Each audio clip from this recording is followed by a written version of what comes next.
கர்த்தர் நல்லவர். ஆனாலும் இருக்கிற நேரத்தில் தேவன் நம்மளோடு கூட இடைப்படுவாராக. ஆமென். நம்மோடு கூட இடைப்படுவாராக. வாசியுங்கள் கலாத்தியர் எழுதின புத்தகம் 3ஆம் அதிகாரம். கலாத்தியர் எழுதின புத்தகம் 3ஆம் அதிகாரம் 13-16. எல்லாருமே திருப்பிக் கொள்ளுங்க இந்த வசனத்தை. ஒருத்தரும் திருப்பிக் கொள்ளாமல் இருக்காதீங்க.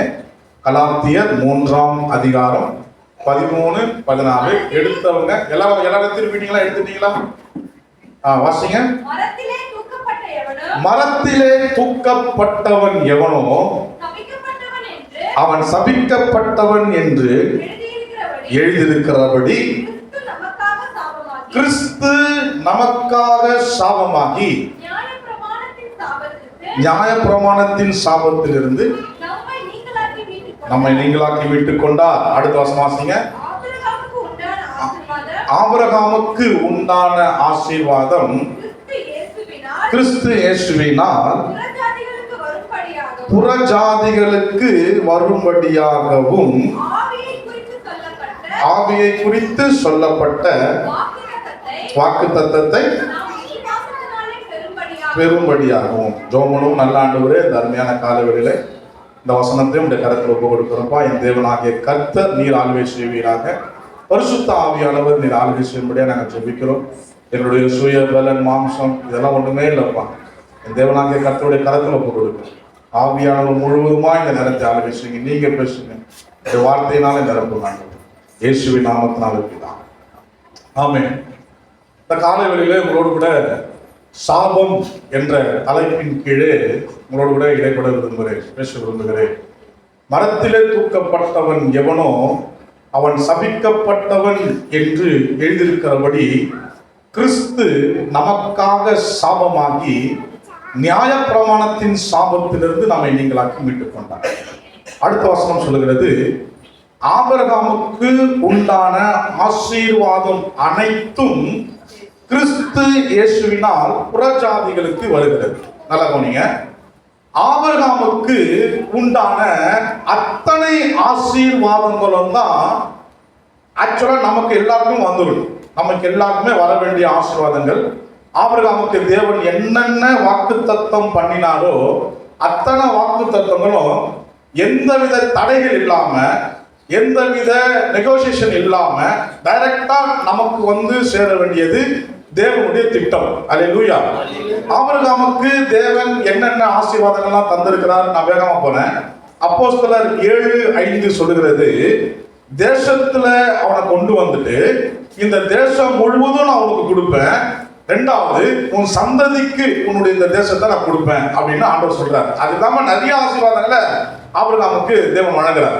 இத்தனை ஆசீர்வாதங்கள்ல முக்கியமா சொல்றது, இந்த தேசத்தை முழுவதையும் உனக்கு கொடுப்பேன். ரெண்டாவது, உன்னுடைய சந்ததிக்கு இந்த தேசம் முழுவதும் உன்னை ஆளுகை செய்யும். இந்த சந்ததி தான் ஆளுகை செய்யும். இந்த வாக்கு தத்தத்தை ஆபிரகாமுக்கு சொல்லும் பொழுது ஆபிரகாமுக்கு வசனம் சொல்லுகிறது, பூமியில ஒரு அடி நிலம் கூட இல்லையா? அல்லேலூயா. பூமியில ஒரு அடி நிலம் கூட இல்ல. ரெண்டாவது, அவனுக்கு பிள்ளையே இல்லை. ஸ்தோத்திரம். இந்த ரெண்டு விஷயத்தையும் தேவன் சொல்றாரு. இந்த ரெண்டு விஷயத்துக்கு உண்டான சூழ்நிலை ஆபிரகாமுக்கு சுத்தமா கிடையாது. அவர் பரதேசியா வந்து நிற்கிறார். இருந்தாலும் ஆபிரகாம் அந்த வாக்கு தத்தத்தை எப்படி சுதந்திரித்துக் கொள்கிறார்னா, தேவனை விசுவாசத்தினால, சரி எனக்கு விசுவாசம்னாலே காணப்படாத நிச்சயம், நம்பப்படுகிறது உறுதி. அதாவது அப்படின்னா என்ன அர்த்தம்னா, என் கண்ணுக்கு சுத்தமா தெரியல. அல்லேலூயா. அவர் என்ன அங்க என்ன இருக்குது எனக்கு கண்ணுக்கு சுத்தமா தெரியல. ஓகேவா? அதுக்கு உண்டான சூழ்நிலையும் எனக்கு இல்லை. அல்லேலூயா. என் கண்ணுக்கும் தெரியல, காணப்படாதவே நிச்சயம். கண்ணுக்கும் தெரியல, அதுக்கு உண்டான சூழ்நிலையும் தெரியல. ஆனா சொல்லுறது தேவன். அல்லேலூயா. அப்படியே நான் நம்புறேன். அல்லேலூயா. அதுதான் விசுவாசம்.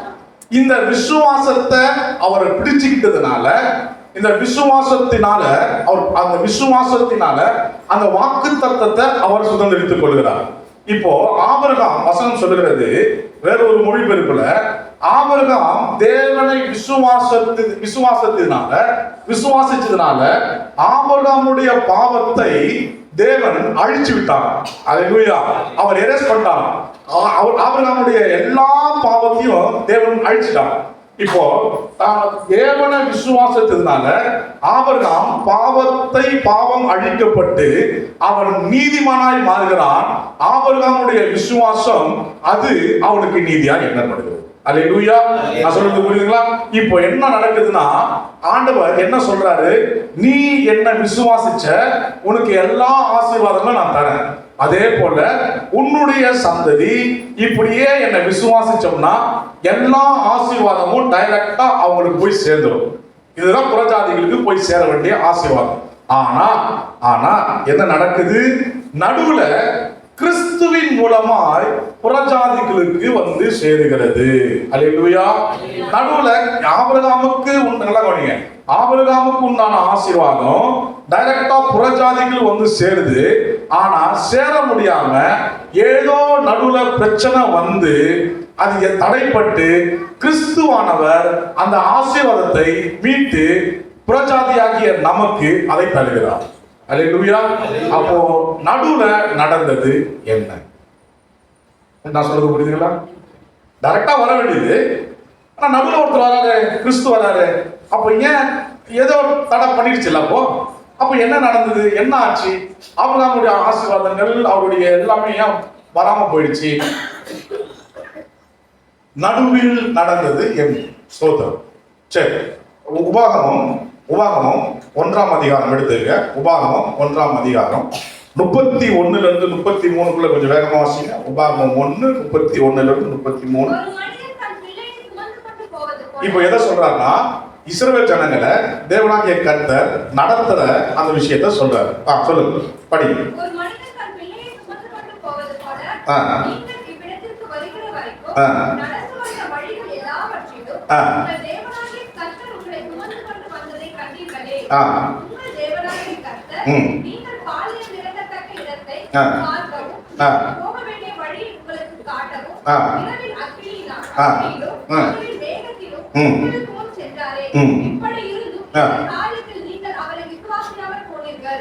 இப்படி இருந்தும்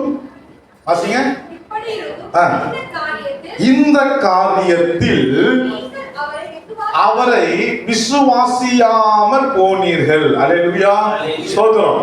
விசுவாசத்தினாலதான் ஆபிரகாம் அத்தனை ஆசீர்வாதங்களையும் வாக்குத்தத்தங்களையும் தேவனிடத்திலிருந்து பெற்றுக்கொண்டான், இல்லையா? இப்ப என்ன நடக்குது, ஆபிரகாமுடைய சந்ததி அழகா இந்த விசுவாசத்தை கட் பண்ணிட்டாங்க. அல்லேலூயா. ஸ்தோத்திரம். விசுவாசம் இல்லாமல் போனதுனால, அவங்க தேவனை விசுவாசிக்காம போனதுனால ஆபிரகாமுடைய ஆசீர்வாதங்கள் அத்தனையுமே அந்த இடத்துல தடைப்பட்டு போய்விட்டது. தடை செஞ்சு விட்டது. அந்த இடத்துல வர முடியாம போனது. அவருடைய வாக்குத்தத்தங்கள் பாஸ் பண்ண முடியல. அந்த வாக்குத்தத்தங்கள் இவங்க சுதந்திரிக்க முடியல. விசுவாசம்னால அது கட்டாயி போனது. விசுவாசிக்காம போயிட்டாங்க. இப்போ என்ன நடக்கிறது? சரி, பிதாவாகிய தேவன், நான் வேகமா போறேன். பிதாவாகிய தேவன், பரிசுத்த ஆவியானவர், கிறிஸ்து இயேசுவானவர், இவங்க 3 பேரும் என்ன யோசிக்கிறாங்க? இல்ல இந்த ஜனங்க வந்து விசுவாசிச்சா நீதிமானாக முடியும். நீதிமானமாட்ட அத்தனை ஆசீர்வாதங்களுமே தேவனுக்கு ஆபிரகாமுக்கு உடன்படிக்கப்பட்டது எல்லாமே கொடுக்கணும்னு சொல்லியிருக்கிறோமே. ஆனா விசுவாசியாம போயிட்டாங்க. இப்ப என்ன பண்ணுறது? இவங்க அழிச்சிடலாமா? ஏன்னா இவங்களால ஒண்ணும் பண்ண முடியல. பாவத்தை விட்டு என்னை விட்டு ரொம்ப தூரம் போயிட்டாங்க, சோரம் போயிட்டாங்க, வித்தக ஆராதனைக்கு பின்னாடி போயிட்டாங்க. இப்படி பல காரியங்கள் செய்ததுனால விசுவாசத்தை விட்டு ரொம்ப தூரம் என்ன பண்றதுன்னு தெரியாம இப்ப என்ன இவங்களை வந்து க்ளோஸ் பண்ணலாமான்னு பிதாவாகிய தேவனுடைய சித்தம். ஆனா பிதாவாகிய தேவனுக்குள்ள இருந்து ஒரு கிருபை பேசிட்டே இருக்குது. இல்ல இது வந்து நம்மளால உருவாக்கப்பட்ட மனுஷன், இவன் அழிச்சிடக்கூடாது, இவன் நரகத்துக்கு போயிடக்கூடாது, இவன் ஆசீர்வாதமா இல்லாம இருக்கக்கூடாது, அதனால இவனை காப்பாற்றணும்னு சொல்லிதான். சரி, அப்ப என்ன பண்ணலாம்? அப்ப இவங்க என்ன கேட்கறாங்க? எங்களுக்கு பிரமாணங்களை கொடுங்க. என்ன கேட்கறாங்க? பிரமாணங்களை கொடுங்க. பிரமாணங்களை கொடுத்தா ஆண்டவர் சொல்ற, இப்ப நீங்க இது மாதிரிலாம் பண்ணீங்கன்னா நீங்க ரொம்ப பிரச்சனைக்குள்ள போயிடுவீங்க, அதனால தேவனை விசுவாசிங்க. இல்ல பிரமாணங்களை கொடுங்க. இப்ப பிரமாணங்களை வந்து என்ன பண்றாங்க? நியாய பிரமாணங்கள் கொடுக்கப்படுகிறது. இப்போ நியாய பிரமாணங்கள் கொடுக்கப்பட்டு இந்த நியாய பிரமாணங்களினால இவங்களுடைய ஆசீர்வாதங்கள் வந்து சேருதா?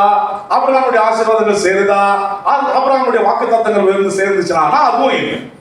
ஏன்னா நியாய பிரமாணத்தினுடைய கிரியையினால ஒருவனும் நீதிமானாக்க முடியாது என்று வசனம் சொல்லுகிறது. அல்லேலூயா. இப்போ நல்லா கவனிங்க, நான் சொல்றேன் பாருங்க. இது ஆண்டவருடைய அன்பை நம்ம புரிஞ்சுக்கணும். இந்த நியாய பிரமாணம் இருக்கு, கிட்டத்தட்ட 613 பிரமாணங்கள் கொண்டது. எத்தனை பிரமாணங்கள்? சொல்லுங்களேன். 613 பிரமாணங்கள். இந்த 600 பிரமாணங்களையும் ஒருத்தர் கை கொண்டா மட்டும்தான் அவன் பரலோகத்திற்குள்ள என்ட்ராக முடியும். அல்லேலூயா. இந்த 613 அவன் கை கொண்டா மட்டும்தான் அவன் நித்திய ஜீவனை அடைய முடியும். அவன் ஆபிரகாமுடைய ஆசீர்வாதங்களை அடைய முடியும். வாக்குத்தத்தத்தை பெற முடியும். எல்லாமே இந்த பிரமாணங்களை கை கொள்ளணும். ஆனா உங்களுக்கு ஒண்ணு தெரியுமா? இந்த 613ல பேசிக் 10 பிரமாணங்கள் கூட அவனால செய்ய முடியும். இந்த விபச்சார ஸ்திரியை கொண்டு வந்து தர்றாங்க, யூதர்கள் தர்றாங்க. அந்த யூதர்கள் தள்ளும் பொழுது ஆண்டவர் சொல்றாரு, உங்களில் பாவம் இல்லாதவன் முதலாவது கல்லெறிய கடவுள். அப்பனா என்ன அர்த்தம்? உங்களுக்குள்ள விபச்சாரம் இல்லையா, முதலாவது கல்லெறி. அத்தனை பேரை போட்டு போயிட்டான். அந்த விபச்சாரம் செய்யாது இருப்பாயாக அப்படின்ற ஒரு கற்பனை 10 பிரமாணத்துக்குள்ள ஃபர்ஸ்ட் ஸ்டார்டிங்கே ஒரு பேசிக் பிரமாணம். இந்த பேசிக் பிரமாணம் 10 கை கொள்ள முடியலங்க யூத ஜனங்களால. 613 கை கொள்ளணும். சரி, இப்ப நீங்களும் நான் செய்ய முடியுமா? அந்த 613 ஞாபகம் வச்சுக்கிறது பெரிய விஷயமே. 100 ஞாபகம் வச்சுக்க முடியுமா நம்மளால? 10 வசனம் சொன்னாலும் நம்மளால தண்டருவாங்க. 613 நம்மளால ஞாபகம் வச்சுக்கணும் முதல்ல, அதுக்கப்புறம் அதை செய்யணுமே. இன்னொரு விஷயம் தெரியுங்களா? அந்த 613 பிரமாணங்கள்ல கிட்டத்தட்ட 30 பிரமாணங்களை நீங்க எருசலேமுக்கு போய் தான் நிறைவேற்றணும். எங்க போனோம்? எருசலேமுக்கு போனோம். சில பிரமாணங்களை கிட்டத்தட்ட நீங்க காசு செலவு பண்ணணும். அது எவ்வளவு தெரியுங்களா? வருஷத்துக்கு 4 லட்சம் ரூபாய். எவ்வளவு சொல்லுங்க? 4 லட்சம் ரூபாய் செலவு பண்ணாதான் சில பிரமாணங்களை நீங்க பலியிடலாம் பண்ண முடியும். அப்படி நம்மளால 4 லட்சம் ரூபாய் பண்ண சொல்லுங்க பார்க்கலாம். Yes, I do it. என்னால முடியும். ஏங்க நம்ம விசுவாசி தசமபாகமோ காணி கொடுக்கிற லட்சணம் நமக்கு தெரியாதா? அல்லேலூயா, ஸ்தோத்திரம் ஆண்டவரே. இதெல்லாம் செய்யணுங்க. எப்படி நம்மளால முடியுமா? இது கண்டிப்பா பிரமாணங்கள் எல்லாம் முடியல. இப்ப பரலோகம் பார்க்குது, பிதாவாகிய தேவன் பார்க்கிறாரு. இந்த பிரமாணங்களை கொடுத்தும் இவங்களால நிறைவேற்ற முடியலையே, என்ன பண்ணலாம், என்ன செய்யலாம்? கிறிஸ்து சொல்றாரு பிதாவாகிய தேவன் கிட்ட, ஐயா நான் போறேன் என் பிள்ளைகளுக்காக. அல்லேலூயா. நான் பண்றேன் என் பிள்ளைகளுக்காக. இல்ல இது ரொம்ப கஷ்டம். இல்ல நான் பண்றேன், நான் செய்யறேன்.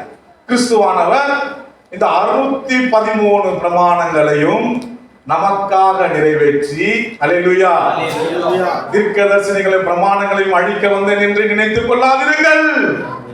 அவைகளை நிறைவேற்றுவதற்காகவே நான் வந்தேன். அல்லேலூயா, ஸ்தோத்திரம், ஆமென். இந்த 613 பிரமாணங்களையும் நிறைவேற்றிட்டு, இப்போ உதாரணத்துக்கு ஒன்று சொல்றேன் பாருங்களேன். இப்போ நமக்கு ஒரு கவர்மெண்ட் ஆபீஸ்ல, ஒரு கெசட்டட் ஆபீஸ்ல ஒரு சின்ன ஒரு வேலை நடக்கணும். ஒரு தாசில்தார் ஆபீஸ்ல ஒரு பட்டா வாங்கணும். இப்போ நம்ம போறோம், போய் ஐயா ஒரு சைன் ஒன்று போடுங்க. அவருக்கு நமக்கு வந்து சம்மந்தமே இல்லை, தெரியவே தெரியாது. அந்த தாசில்தார் என்ன சொல்லுவாரு? யோ போயா, முதல்ல வெளியில போ, அப்புறமா வா. இதெல்லாம் இப்போ வாய்க்கு முதல்ல உள்ள விட்டது வாய்ப்பு உண்டு இல்லையா? இதே ஒரு அமைச்சரையோ யாரையும் கூட்டிட்டு போனோம்னா என்ன நடக்கும்? என்ன நடக்கும்? உடனே ஐயா நீங்க ஏன் வந்தீங்க? நீங்க ஏன் சார் வந்தீங்க? இல்ல நம்ம பையன் வந்திருக்கான், அவனுக்கு கையெழுத்து வேணும். அது நான் போட்டுருவேன், நீங்க சொல்லக்கூடாதா? இப்ப நம்ம யார் பின்னாடி ஒழிஞ்சிக்கிறோம்? அமைச்சர் பின்னாடி போய் ஒழிஞ்சு. இப்போ அமைச்சர் பின்னாடி போய் ஒழிஞ்சதுனால நமக்கு ஆட்டோமேட்டிக்கா ரிசைன் ஆகும். அதுதாங்க அங்க நடக்குது. பிதாவாகிய தேவன் கிறிஸ்துவானவர் அத்தனை நியாய பிரமாணத்தை நிறைவேற்றி விட்டதுனால பிதாவாகிய தேவனுக்கு முன்பதாக நம்மை அழகாக கொண்டு போய் நிறுத்துறாரு. இப்ப பிதாவாகிய தேவன் பார்க்கிறாரு, நியாயப்பிரமாணம் முழுவதுமா கிறிஸ்துவான நிறைவேற்றிட்டாரு. அவருக்கு பின்னாடி நாம இருக்கிறதுனால நாம அழகா நித்திய ஜீவனுக்குள்ள போவதற்கு வழி செஞ்சுட்டாரு. அல்லேலூயா, அல்லேலூயா, ஸ்தோத்திரம், ஆமென். இப்ப என்ன நடக்குது? பாவத்திலிருந்து, அதாவது மனிதன் நான் சொல்ற பாருங்க, ஆதாம் எப்போ பாவம் செஞ்சானோ அன்றைக்கே பாவம் உலகத்துக்கு வந்துருச்சு. பாவத்தின் நிமித்தம் சாபம் உலகத்துக்கு வந்துருச்சு. இந்த சாபமும் பாவமும் தொடர்ந்து பின்பற்றிக்கிட்டே வருது. பின்பற்றிட்டு வந்தனாலதான் ஆபிரகாம் கிட்ட இந்த விசுவாசத்து நிமித்தம் இந்த பாவத்தையும் சாபத்தையும் கட்ட ஸ்டாப் பண்ணாங்க. மறுபடியும் இந்த பிரச்சனைகள்ல மறுபடியும் உங்களுக்குள்ள போக செத்து போன பாவமும் சாபமும் மீண்டும் உயிர் கொண்டு திரும்பவும் தலைவிரிச்சு ஆரம்பிச்சிருச்சு. இப்ப மறுபடியும் என்ன ஆகுது? சாபம் வந்து பிள்ளைகளை பிடிச்சிக்குது. இப்ப நியாயப்பிரமாணத்தினால நிறைவேற்ற முடியல. நியாயப்பிரமாணத்துல ஒரு பிரமாணம் என்ன தெரியுங்களா? நியாயப்பிரமாணத்தை கை கொள்ளாதவன் சபிக்கப்பட்டவன். அல்லேலூயா. அதுவே சாபத்துக்குள்ளான ஒரு பிரமாணம் அது. சோ இந்த சாபம் தொடர்ந்து வந்துட்டே இருக்குது. இந்த சாபம் பிள்ளைகளை தொடர்ந்து பிடிக்க கூடாதுன்றதுக்காக தான் ஆண்டவராகிய கிறிஸ்துவானவர் நமக்காக நம்முடைய பலவீனங்களை அவர் சிலுவையில சுமந்து எல்லா பாடுகளையும் அவர் ஏற்றுக்கொண்டு சபிக்கப்பட்ட மரத்தில் தூக்கப்பட்டவன் எவனோ சபிக்கப்பட்டவன் என்று எழுதியிருக்கிறது. எப்படி எழுதியிருக்கிறது? எக்ஸ்ட்ரீம் லெவல் என்ன தெரியுங்களா? யூதர்களுடைய தண்டனை, யூதர்களுடைய எக்ஸ்ட்ரீம் லெவல் தண்டனை கல்லெறி கொள்வது அவங்களுடைய அதிகபட்ச தண்டனை. அதுக்கும் மேல தண்டனைன்னா அவன் சபிக்கப்பட்டவன். அதுதான் அவன் வந்து சிலுவையில் அறியறது. அல்லேலூயா. இந்த சிலுவையில் அறியறதுதான் அவங்க என்ன நினைப்பாங்கன்னா, இவன் தேவனாலே சபிக்கப்பட்டவன். யாரால? தேவனாலே சபிக்கப்பட்டவன் அப்படின்னு நினைப்பாங்க. Extreme level. மரத்தில் தூக்கப்பட்டவன் எவனோ சபிக்கப்பட்டவன் என்று எழுதியிருக்கிறபடி கிறிஸ்து நமக்காக சாபமாக்கி நியாயப்பிரமாணத்தில் இருக்கிற சாபத்திலிருந்து நம்மை மீட்டுக் கொண்டு பிதாவாகிய தேவனுக்கு முன்பதாக நம்மை குற்றமில்லாதவர்களும் மாசற்றவர்களும் பரிசுத்தமாய் நிற்க செய்தார்கள். அல்லேலூயா, அல்லேலூயா, அல்லேலூயா. இனி நமக்கு சாபம் என்பது இல்லை. அம்மே, நீங்க ரத்தம் நம்ம எடுக்க போறோம், சாதாரணமா நினைச்சிடாதீங்க பிள்ளைகளே. இந்த ரத்தம் உனக்காக எனக்காக சிந்தப்பட்டது. அம்மே, இந்த ரத்தத்தினாலதான் நமக்கு விடுதலை உண்டு. ஆமே. இந்த ரத்தத்தை வாங்கும் பொழுது சொல்லிட்டே இருங்க, எனக்காக சாபமானீங்கப்பா, எனக்காக சாபமானீங்க. சாபம் பின் தொடர்கிறது தான் ஒரு தன்மை உண்டு சாபத்துக்கு. சாபமும் பாவமும் பின் தொடரும். அல்லேலூயா. சாபம் எதனால வருகிறது தெரியுங்களா? சாபம் எதனால வருகிறது தெரியுங்களா? பாவத்தினுடைய விளைவுதான் சாபம். சொல்லுங்க. பாவத்தினுடைய விளைவுதான் சாபம். இந்த பாவத்தினுடைய விளைவும் சாபத்தினுடைய தன்மையும் என்ன தெரியுமா? அது நம்முடைய சந்ததியை பின்தொடரும். நல்ல கவனி. நான் இன்னும் கொஞ்ச நேரத்தில் முடிக்க போறேன். நான் சொல்லிட்டு மட்டும் பேர். நம்முடைய சந்ததியை பாவமும் சாபமும் பின்தொடரும். நம்முடைய வாழ்க்கையில, நம்முடைய குடும்பங்களில, நம்முடைய ஸ்பிரிச்சுவல் லைஃப்ல ஏதோ ஒரு இடத்துல சாபமான காரியம் இருந்துகிட்டே இருக்கும். ஒரு இடம் மட்டும் பலவீனமா போயிட்டே இருக்கும். எல்லாருமே ஒரு இடம் மட்டும்.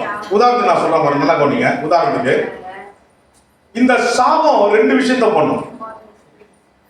இந்த சாபம் ரெண்டு விஷயத்த பண்ணும். ஒண்ணு, பொருளாதார நெருக்கடியை கொண்டு வந்துடும். என்ன கொண்டு வந்துடும்? பொருளாதார நெருக்கடியை கொண்டு வந்துடும். ரெண்டு, சரீரத்தை சாகடிக்கும், வியாதியை கொண்டு வரும். நான் சொல்றது புரியுதுங்களா? இந்த பாவமும் சாபமும் சேர்ந்து பொருளாதார நெருக்கடியை கொண்டு வரும். ரெண்டாவது, சரீரத்துல வியாதியை கொண்டு வரும். அதிக கடன், என்ன செஞ்சாலுமே அவனால அதுல இருந்து வெளியில வர முடியாது. எவ்வளவு உழைப்பு போட்டாலுமே அதுல இருந்து அவனுக்கு பலனை கொடுக்காது. ஆண்டவர் ஆதாம சபிக்கிறார் பாத்தீங்களா? பூமி உனக்கு பலன் தராது. அல்லேலூயா. இதுதான் பொருளாதார நெருக்கடி. அவன் ஒண்ணு பண்ணுவான், அது ஒண்ணு தரும். ரெண்டாவது, உன் வேலையினாலதான் நீ சம்பாதிப்ப. இது வந்து தன்னுடைய சரீரத்தில் இருக்குதான. ரெண்டு விஷயங்களை தேவன் சொல்லுவார். இந்த பாவத்தினுடைய தன்மைதான் சாபம். நான் சொல்லுகிறேன், மறைமுகமான குற்றங்களில் இருக்கிறவர்கள், மறைமுகமான பாவங்களில் இருக்கிறவர்கள், துணிகரமான பாவத்தில் இருக்கிறவங்களுக்கு கண்டிப்பாக சாபம் தொடர்ந்து இருக்கும். அல்லேலூயா, அல்லேலூயா. இது நம்ம ரொம்ப விளையாட்டா எடுக்க கூடாது.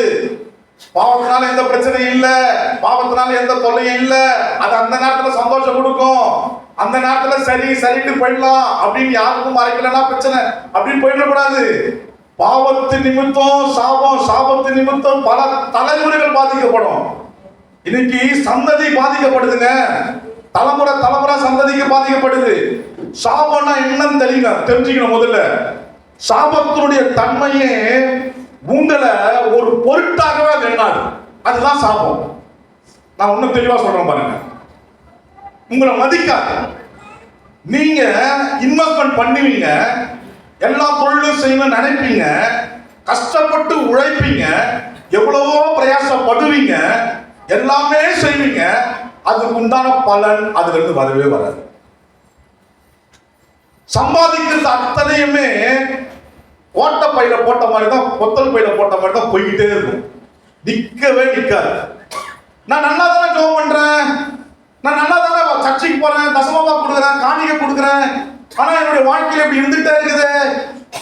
தொடர்ந்து வியாதி இருந்துகிட்டே இருக்கும். கவனிச்சீங்களா? டாக்டர் சொல்லுவார், உங்க தகப்பனுக்கு யாருனாச்சும் இந்த ஆஸ்துமா இருக்கா, உங்க தாத்தா பாட்டிக்கு இருக்கா, உங்களுடைய சந்ததிகளுக்கு யாருக்கா இந்த கேன்சர் இருக்கா? ஏன் சொல்றாரு? எதுக்கு சொல்றாரு? அப்படின்னா ஜெனடிக் ப்ராப்ளம். அப்போ கேன்சர் தொடர்ந்து பாருங்க, ஆஸ்மா தொடர்ந்து, வியாதி தொடர்ந்து வருது பாருங்க குடும்பத்துல. அப்ப என்ன அர்த்தம்? என் தாத்தா பாட்டி எவனோ முப்பாட்ட செஞ்சிருக்கிற பாவம் தொடர்ந்து வந்துட்டே இருக்குது குடும்பத்துல. ஏங்க, அப்பா தாத்தா பாட்டி சம்பாதிச்ச ஆஸ்தி பேரனுக்கு உண்டா இல்லையா? பாகம் உண்டா இல்லையாங்க? அவன் என்ன சொல்றான்? இந்த இத்தனை ஏக்கர் எங்க தாத்தா பாட்டுதுங்க, இன்னைக்கு நான் அனுபவிக்கிறானா இல்லையா? அதே போல அவங்க பண்ண பாவம் சாபம் யார் அனுபவிக்கிறது? வேற நம்ம தான் அனுபவிக்கிறேன் இல்லையா? காரணம் என்ன? தொடர்ந்து வந்துட்டே இருக்கு பாருங்க. தலைமுறை பாவம், தலைமுறை சாபம் இன்னைக்கு குடும்பங்கள்ல தொடர்ந்து இருக்குது. இது தெரியாம கிறிஸ்தவங்க இன்னுமே விழிச்சு முடிக்காம அவங்க பாட்டு கேர்லெஸ்ஸா இருந்துட்டே இருக்கிறாங்க. அல்லேலூயா. இதை கண்டுபிடிக்கணும் நாம. ஏன் தொடர்ந்து வியாதி வந்துகிட்டே இருக்கு ஆண்டவரே? கல்யாணம், குழந்தை அத்தனை குழந்தையும் சாகுது, கரு கலைக்கப்பட்டுட்டே இருக்குது, தெரியல அவங்களுக்கு. நான் உங்களுக்கு முந்தானு பெற்றோர்களாகிய நாம ரொம்ப கேர்ஃபுல்லா இருக்கும். நாம செய்கிற பாவம் நம் பிள்ளைகளை பாதிக்கும். அது உன்னை பாதிக்குதோ இல்லையோ, உன் பிள்ளைய பாதிச்சிடும். நான் செய்கிற பாவம் என் பிள்ளைய பாதிச்சிடும். ரொம்ப கேர்ஃபுல்லா இருக்கணும், மறந்துடக்கூடாது. அம்மே, பாவம் பின்தொடருங்க, சாபம் பின்தொடரும். வாசிங்க வசனத்தை. 1 தீமோத்தேயு 5:24 வசனம் 5:24 வாசிங்க.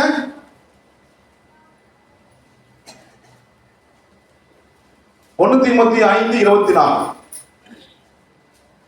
சிலருடைய பாவங்கள் வெளியரங்கமாய் இருந்து நியாயத்திற்கு முந்திக்கொள்ளும், சிலருடைய பாவங்கள் அவர்களை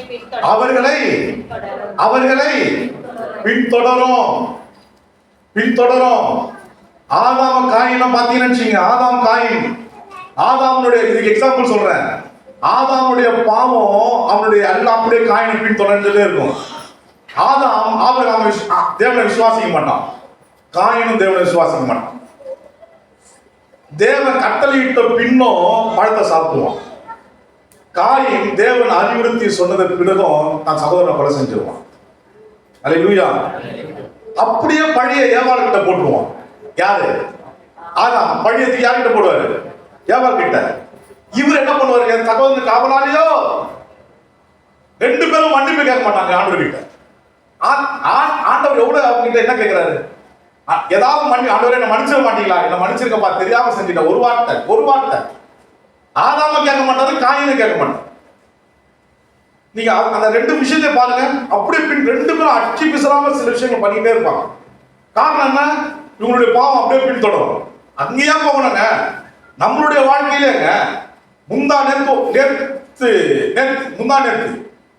ஒரு ஃபேமிலி கவுன்சிலிங் வராங்க என்கிட்ட வந்து கேட்கறாங்க.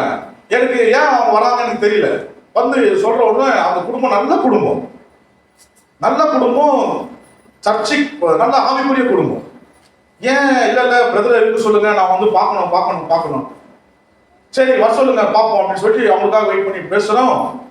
முண்டை தூக்கி போட்டாங்க ஒரு ஷாக். ஏன்? அந்த வீட்டுக்கு வந்த மருமக வேற ஒருத்தர் கூட அஃபேர், மருமகள் வேற ஒருத்தர் கூட கள்ள தொடர்பு. என்னால ஜீர்ணிக்கவும் முடியல. என்னமா சொல்றீங்க? ஆமாங்கய்யா. என்ன பண்ணுது? குடும்பம் ரத்த கண்ணீர் வடியுது. அந்த புருஷனால என்ன பண்ணுறதுன்னே தெரியல அவனால. சொல்லுங்க பாஸ்டர், சொல்லுங்க. ஏன் வந்து தெரியுங்களா?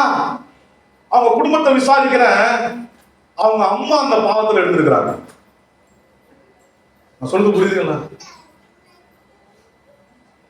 இன்னொரு சம்பவத்தை சொல்றேன். கவுன்சிலிங் என் ஆஃபீஸ் நிறைய போன்ஸ் வரணும். ஒரு அம்மா ஃபோன் பண்றாங்க, நான் தான் எடுக்கிறேன் அந்த போனை. எடுத்த உடனே நம்ம அட ஆரம்பிச்சிடலாம். தேம்பி தேம்பி தேம்பி அழுகலாம். டெல்லியில இருந்து காலம் அழாதீங்கம்மா, நிறுத்துங்க, என்ன பிரச்சனைமா, விஷயத்த சொல்லுங்க. பாஸ்டர், என்னுடைய பையன் தவறான காரியங்களை பார்க்க ஆரம்பிச்சிட்டான், போன்ல ஆபாசமான படங்களை பார்க்க ஆரம்பிச்சிட்டான். நான் என்ன அவங்களுக்கு கவுன்சிலிங் கொடுக்குறேன், பாதிப்பு பிள்ளைங்க இது சகஜம் அப்படின்னு சொல்லி அவங்களுக்கு சொல்ல ஆரம்பிக்கிறேன், கவுன்சிலிங் கொடுக்க ஆரம்பிக்கிறேன்.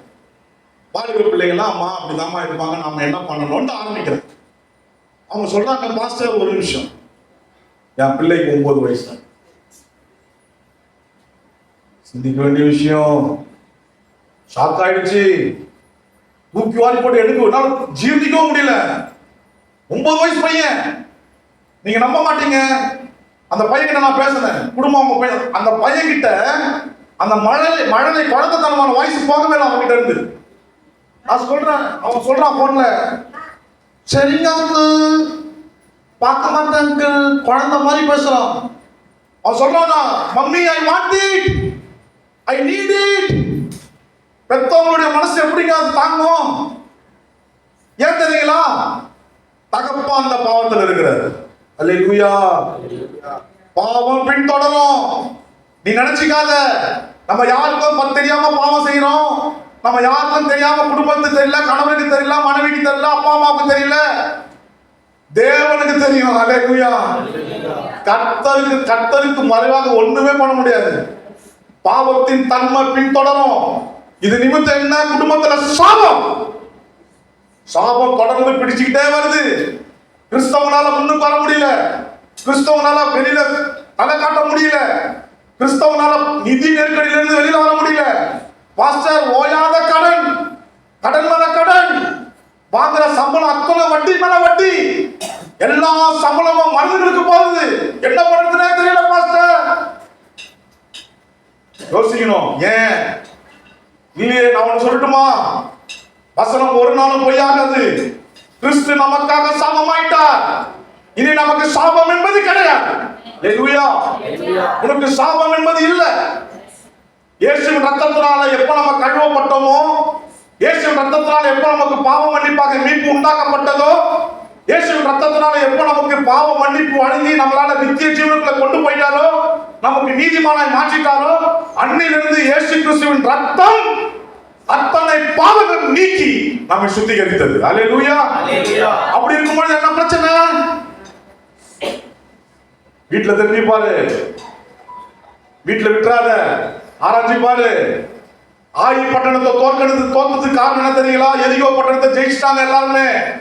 எரிகோ பட்டணத்துல ஜெயிச்சு ஜோஷுவா கொண்டாடினாங்க, எல்லாம் கொண்டாடினாங்க. எரிகோ கோட்டை இடிஞ்சு வீழ்ந்துச்சு. அடுத்தது ஆயி பட்டணம் சின்ன பட்டணம். அதை அவங்களால ஜெயிக்க முடியல. காரணம் என்ன தெரியுமா? எரிகோ பட்டணத்துல இருந்து சுருபத்தை வாங்கி கீழே ஒழிச்சு வச்சுட்டான். ஒருத்தன் மறைச்சு வச்ச கூடாரத்துல ஒழிச்சு வச்சுட்டான். யோசுவா, நீ எரிகோ பட்டணத்தை ஜெயிச்சதுக்கு ஞாபகம் இருக்கு, சந்தோஷப்படுறீங்களே, மறைச்சு வச்சது உனக்கு தெரியுமா? யோசுவா ஷாக் ஆகுறாரு. ஆண்டவர் சொல்றாரு, ஆமா மறைச்சு வச்சுட்டான் உள்ள. ஆமா, வெளியே எடுத்தா சுருபம் இருக்கு. சாபத்தீடானது ஒண்ணும் அசுத்து உன்னுடைய கூடாரத்துல வரக்கூடாத வசனம் இருக்க வந்துருச்சு. இன்னைக்கு ஆராய்ச்சி பார், உன் குடும்பத்துல, உன் கணவர் கிட்ட, உன் பிள்ளைங்க கிட்ட, உன் மனைவி கிட்ட. உனக்கு தெரியாம இருக்கலாம், தேவன் பார்த்துக்கிட்டு இருக்கிறாரு. அல்லேலூயா, ஸ்தோத்திரம். பிள்ளைங்க கண்ட்ரோல் மீறி போயிடுச்சுங்க. இப்போ பிள்ளைங்க நம்ம கண்ட்ரோல் இல்லை, தெரியுமா உங்களுக்கு? பிள்ளைங்க உங்க கண்ட்ரோல் இல்லை. பெத்தவங்க பிள்ளைங்களுக்காக வடிகிற கண்ணீர் அதிகம். ஐயா, பிள்ளைங்க கைவிட்டு போயிடுச்சு. 24 hours செல்போன்ல தான் பிள்ளைங்க மூழ்கிட்டு இருக்கிறாங்க. அந்த பிள்ளைங்களுக்கு குறைஞ்சபட்சம் 50 ஷார்ட்ஸ் பார்க்கலன்னா தூக்கம் வர மாட்டேங்குது அவனுக்கு. பிள்ளைங்க கண்ட்ரோல் மீறி போயாச்சு. அல்லேலூயா, ஸ்தோத்திரம். நியாய பிரமாணத்தின் சாபத்திலிருந்து நம்மளை மீட்டெடுத்தவர் தேவனாகிய கிறிஸ்து. அல்லேலூயா. பாவத்தின் தன்மை, சாபத்தின் தன்மை நம்மளை பின்தொடரும். ரொம்ப ஜாக்கிரதையா இருக்கணும். இப்ப இந்த பாவத்திலிருந்து சாபத்திலிருந்து என்னால வெளியில வர முடியலையே, நான் என்ன பண்றது? இந்த பிரச்சனைக்குள்ள இருக்கிறேனே, என்ன செய்யறது? வசனம் சொல்லுகிறது, பாவங்களை அறிக்கை செய்து அதை அதை இன்னைக்கு அத்தனை பேருக்கு அதை விட்டு விடுகிற ஞாபகமே இல்லை. அந்த வசனத்துல அந்த வார்த்தையே ஞாபகம் இல்லை. அறிக்கை செய்யறது மட்டும்தான் அவங்களுடைய வேலை. அப்பா மன்னிச்சிருக்க மன்னிச்சிருக்க மன்னிச்சிருக்க அந்த வார்த்தை செய்ய மாட்டாங்க. ஒவ்வொரு தடவை நீங்க கம்பெனி எடுத்து பாருங்க. நான் பண்ண மாட்டேன் பண்ண மாட்டேன் பண்ண மாட்டேன் பண்ண மாட்டேன் பண்ண மாட்டேன், அடுத்த வாரம் பண்ண மாட்டேன் பண்ண மாட்டேன், போய் சொல்ல மாட்டேன், அதை செய்ய மாட்டேன், இதை மாட்டேன், மாற அடிச்சுக்கிறியா, அதை விட்டுறியா? ஸ்தோத்திரம், அல்லேலூயா. அது விட்டு தொலை, விட்டாதான் இறக்கும். ஆமென், அல்லேலூயா. என்னுடைய டைம் முடிஞ்சிருச்சு. ஸ்தோத்திரம். அதுக்கு நான் ஒரு விளக்கம் மட்டும் நான் சொல்லிடுறேன். இந்த பாவத்தினுடைய தன்மையை மொத்தம் 3 தாங்க. மாம்சத்தின் இச்சை, ஜீவனத்தின் பெருமை, கண்கள் வீச்சு. இந்த மூணு தான் பாவத்தினுடைய தன்மையே. இதுல இருந்து தான் சாபமே நம்ம வீட்டுக்குள்ள வரும். எந்த கேட்டகரி பாவத்தாலும் இந்த 3, ஏன்னா வசனம் சொல்லுது, மாம்சத்தின் இச்சை, கண்கள் இச்சை, ஜீவனத்தின் பெருமை, இந்த 3 கேட்டகரி தான். பிசாசு இந்த 3 கேட்டகரி வச்சுதான் ஆதாம கவுத்து. பிசாசு இந்த கேட்டகரி வச்சுதான் இயேசு கிட்ட வந்தார். அந்த மலையில வந்து சோதிக்கிறாரு இயேசுவை. எப்படி சோதிக்கிறாரு? இந்த 3 விஷயத்தை வச்சுதான். அதெல்லாம் பெரிய சப்ஜெக்ட் விட்டுருவோம். இது எல்லாமே இந்த பாவத்தினுடைய தன்மை தான். இந்த பாவத்தினுடைய தன்மை இந்த 3 கேட்டகரினால இயேசு சிலுவையில 3 ஆடிகளை வாங்குவார். அல்லேலூயா, அல்லேலூயா. மாம்சத்தின் இச்சை நம்ம செல்வத்தை குறைச்சி போட்டோம். வசனம் இருக்கு, நான் இப்ப எடுக்கிறது டைம் இல்லை. மாம்சத்தினுடைய இச்சை செல்வத்தை குறைச்சோம். நம்மளுடைய ஆஸ்தியை அழிச்சு போட்டோம். மாம்சத்தினுடைய இச்சை வேசி தான். வேசி விபச்சாரத்துக்குள்ள அடங்கும். அந்த கெட்ட குமார் எங்க போனான்? வேசிகளுக்கு தன் ஆஸ்தியை அழித்து போட்டான். ஆஸ்தியை அழிச்சிருங்க மாம்சத்தின் இச்சை. அல்லேலூயா. கண்களின் இச்சை அது என்ன? பார்வைக்கு அழகு. கண்கள் பொருளாசை தீர்க்காசை குறைச்சல், ஆயுசு நாட்களை குறைச்சி போட்டோம். வசனம் இருக்கு, தீர்க்காயுசை ஆயுசு நாட்களை குறைச்சி போட்டோம். ஜீவனத்தின் பெருமை சமாதானத்தை எடுத்து போட்டோம். அல்லேலூயா. குடும்பத்தில் இருக்கிற சமாதானத்தை எடுத்து போட்டோம். இந்த 3த்துக்குமே தேவன் தன்னுடைய வலது கரத்தில், தன்னுடைய இடது கரத்தில், கால்களிலும் 3 ஆணிகளால் கடாவப்பட்டு அதை நம்மள இருந்து ரிலீஸ் பண்ணி கொடுப்பார். அல்லேலூயா, அல்லேலூயா. ஸ்தோத்திரம். அவ்வளவு பெரிய அற்புதமான தேவனை நம்ம ஆராதிச்சுட்டு இருக்கோம். தேவன் எல்லாவற்றையும் எடுத்து போட்டுட்டாங்க. நம்ம செய்ய வேண்டியதெல்லாம் ஒண்ணு தான். இனி அந்த விஷயத்திலிருந்து வெளியில வந்துடும். ஆண்டவர், மறைமுகமான குற்றம், தாவீது சொல்லுவார், மறைமுகமான குற்றம் துணிகரமான பாவம். மறைமுகமான குற்றம் துணிகரமாய் பாவமாய் மாறும். நீ மறைச்சி இருக்கிறதான குற்றம் ஒரு நாள் துணிகரமா வந்து நிற்கும். அல்லேலூயா. சொல்லணும், ஆண்டவரே, மறைமுகமான குற்றம், துணிகரமான பாவம், கபடு உள்ளம், பொய் நாவு, இதெல்லாம் எனக்குள்ள இருந்தா இந்த வேலையில ரத்தத்தினால எனக்கு கழுவணும். எங்களை சுத்திகரி, எங்க குடும்பத்தை சுத்திகரி ஆண்டவர். அல்லேலூயா. 2வது ஒரு விஷயம், ஒவ்வொரு நாளும் அறிக்கை இட்டுக்கிட்டே இருங்க. ஆண்டவரே, மரத்துல தூக்கப்பட்டவன் எவனோ சபிக்கப்பட்டவன் என்று எழுதியிருக்கிறது. கிறிஸ்து எனக்காக நீங்க சாபம் ஆயிட்டீங்க. இனி எனக்கு சாபம் என்பது இல்லை, என் குடும்பத்திற்கு சாபம் என்பது இல்லை. அந்த வாயின் வார்த்தையை அறிக்கை இட்டுக்கிட்டே இருங்க. அல்லேலூயா. அந்த வாக்குத்தத்த வசனங்களை அறிக்கை இட்டுக்கிட்டே இருங்க. ஒவ்வொரு நாளும் காலையில இருந்து சாயங்காலம் இருந்து மத்தியானத்துல இருந்து வாக்கு தத்தங்களை அறிக்கையிட சாபங்கள் உங்க எல்லையிலிருந்து வெளியில வரும். அல்லேலூயா, அல்லேலூயா. சாபம் என்பது இல்ல. ஒண்ணு தெளிவா புரிஞ்சுக்கங்க, கிறிஸ்து நமக்குள்ளாக சகல ஆசீர்வாதங்கள் உன்னதங்களில் இருக்கிறதான சகல ஆசீர்வாதங்கள் ஆசீர்வதிச்சிட்டாரு. இனி நமக்கு சாபம் பாவம் எல்லாம் என்பது ஒண்ணுமே கிடையாது.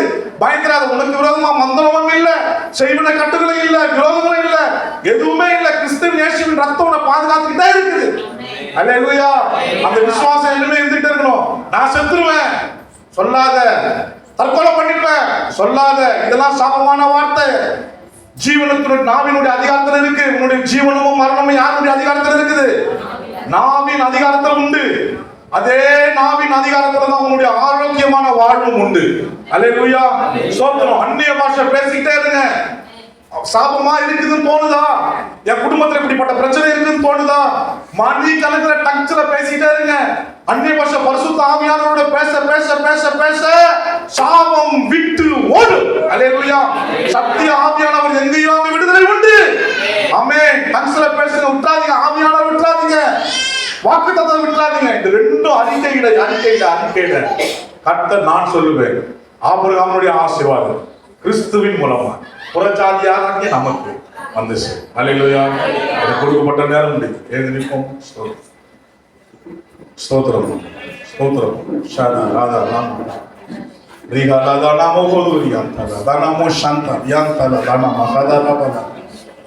அவியானவரே ஸ்தோத்திரம்ப்பா. நாங்க சாபமா இருக்க கூடாதப்பா. கட்டளை முடி ஜெபம் பண்ணுவோம். எங்களுக்கு சாபமா இல்லையே, உங்களுடைய ரத்தம் எங்களுடைய சாபத்திலிருந்து நீங்களாக்கி விட்டது அல்லவா. எங்களுடைய சாபத்திற்காக நீங்க சிலுவையில சுமந்தீங்க அல்லவா, ரத்தம் சிந்திட்டீங்களப்பா. இன்னும் எங்களுக்கு சாபம் ஆண்டவரே. தீராத வியாதி, தீராத பண பிரச்சனை, கடன் தொல்லை ஆண்டவரே. எங்க குடும்பத்துல நிம்மதி என்பதே இல்லையப்பா. கணவன் மனைவிக்கு இருக்கிற ஐக்கியம் தொடர்ந்து இல்லாம போயிட்டே இருக்குது. தொடர்ந்து குடும்பத்துல பிரச்சனை இருந்துகிட்டே இருக்குது ஆண்டவரே. ஓயாத சண்டை இருந்துகிட்டே இருக்குதப்பா. பிள்ளைகள் குடிச்சப்பா ஓயாம இருந்துகிட்டே இருக்குது ஆண்டவரே. நான் எவ்வளவோ முயற்சி பண்ணாலும் வருமானத்துக்கு போதுமான வருமானம் இல்லையா ஆண்டவரே. நான் எவ்வளவோ உழைக்கிறேன் ஆனாலும் அதுக்குண்டான பிரதிபலன் இல்லையா ஆண்டவரே. நான் இன்வெஸ்ட்மெண்ட் பண்றேன் ஆனா அதுக்கு ஆண்டவரே புல்லு குறுக்கெல்லாம் பிறப்பிக்குது. நான் போற பணம் எல்லாம் ஓட்ட பையில இல்லப்பா, பொத்தல் உள்ள பையில இல்லப்பா விழுது. எனக்கு ஒரு ஆசீர்வாதமான வாழ்க்கை இல்லையா? உண்டு மகளே, உண்டு மகனே. ஸ்தோத்திரம். சோர்ந்து போகாத. தேவன் உன்னுடைய சாபங்களுக்காக சிலுவையில மரித்து விட்டார். நியாய பிரமாணத்தினுடைய சாபத்திலிருந்து உன்னை நீங்களாக்கி மீட்டுக் கொண்டு விட்டார். இனி உனக்கு சாபம் என்பது இல்லை. ஸ்தோத்திரம். நீ துளிர்ந்து வாழ போற. அல்லேலூயா. தலை நிமிர்ந்து வாழ போற. ஸ்தோத்திரம். சமாதானமா வாழ போற. கடனே இல்லாம வாழ போற. ஒன்னே ஒண்ணு பிடிச்சிக்கோ, வேத வசனத்தை பிடிச்சிக்கொள்ளு, வாக்குத்தத்தங்களை பிடிச்சிக்கொள்ளு. ஒவ்வொரு நாளும் அறிக்கையிட்டு பேசிக்கிட்டே இரு, டங்ஸ்ல பேசிக்கிட்டே இரு, அந்நிய பாஷையில பேசிக்கிட்டே இரு. ஆவியானவர் கூட உன்னுடைய உறவு இருந்துகிட்டே இருக்கட்டும். சத்திய ஆவியானவர் எங்கேயோ அங்க விடுதலை உண்டு, மறந்துடாத. அல்லேலூயா. கிறிஸ்து இயேசுவின் நாமத்தினாலே நான் இப்பொழுது கட்டளை கொடுக்கிறேன். குடும்பத்திலே இருக்கிறதான சாபங்கள் வெளியேறுவதாக, வெளியேறுவதாக, வெளியேறுவதாக. இயேசுவின் நாமத்தினால வியாதிகள் நீக்கப்படுவதாக. கர்த்தருடைய கரத்தில் ஒப்பு கொடுத்து நான் ஜெபிக்கிறேன் ஆண்டவரே. கடன் தொல்லைகள் இயேசுவின் நாமத்தினால மாறுவதாக. கடன் காரங்கள் வாசப்படியில் நிற்க கூடாதாக. கிறிஸ்து இயேசுவின் நாமத்தினால் சமாதானத்தை கெடுக்கிறதான எல்லா பொல்லாத கிரியைகள் இயேசு கிறிஸ்துவின் நாமத்தினால் அதமாக்குகிறேன். இயேசுவின் ரத்தம், இயேசுவின் ரத்தம் இலக்கரங்களில பூசப்படுவதாக. ஆறாவது அண்ணாமோ சகியான் தலதானாம். ஆண்டவரே ஆசீர்வதிங்கப்பா. ஆபிரகாமுடைய ஆசீர்வாதம் நமக்கு வந்து சேரட்டும் ஆண்டவரே. பிளஸ் பண்ணுங்க கிறிஸ்து இயேசுவின் நாமத்தில். ஆமென்.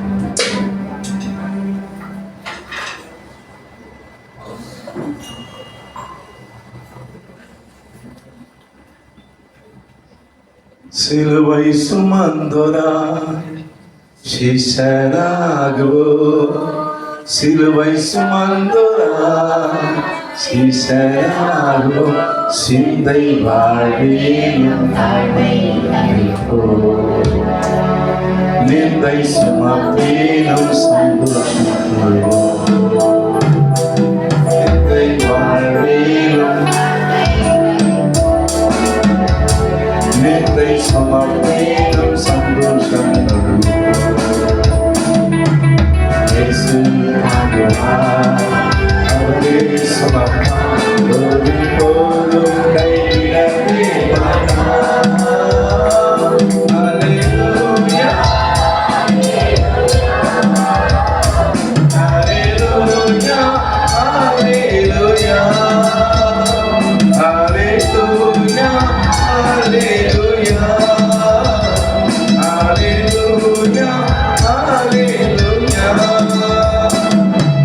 வாழும் இயேசுவே